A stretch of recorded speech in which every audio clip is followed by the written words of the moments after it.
તીખારી બનાવીશું એના માટે લસણ પહેલાં લસણ થોડું તીખી નાખીશું. લસણ ઉછળે નહીં એના માટે થોડું ધાણા જીરું નાખી દે તો શું ઉછળે નહીં લસણ.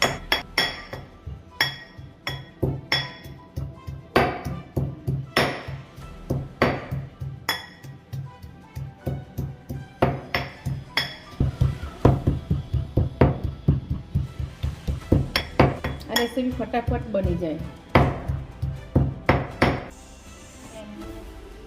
એટલે થોડું પાણી એડ કરીશું એટલે વઘાર બળી ના જાય ને એના માટે નોર્મલ ટેસ્ટ તૈયાર થાય.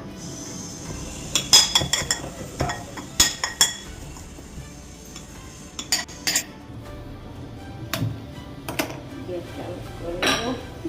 હવે આપણે આમાં તેલ એડ કરીશું. એ કરીશું.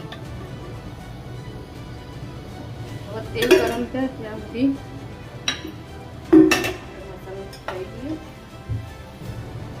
હવે તેલ ગરમ થઈ ગયું છે તો આપણે એમાં રાઈ નાખીશું. હવે જીરું નાખી દઈશું.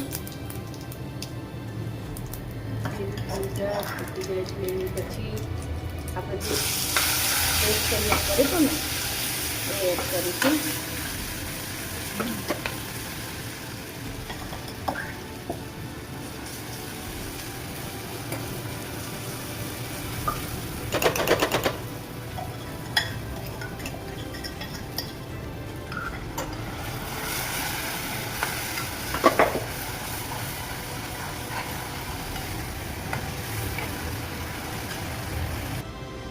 આપણે અંદર સ્વાદ અનુસાર મીઠું એડ કરી નાખીશું, કારણ કે થોડું વધારે જ નાખીશું. દહીં આવશે ને અંદર, પછી દહીં નાખ્યા પછી પણ મતલબ નાખી શકાય મીઠું, પણ હું પહેલાં જ નાખું છું.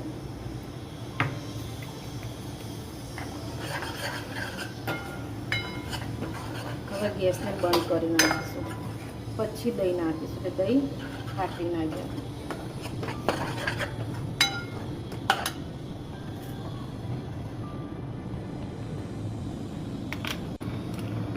આ બહુ ખાટું નહીં કે છોકરા બી ખાઈ શકે.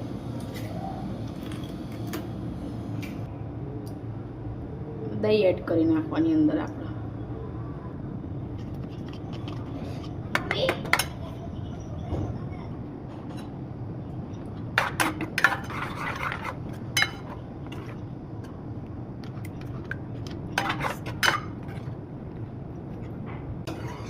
બસ કમ્પ્લીટ આપણે દહીં તીખારી.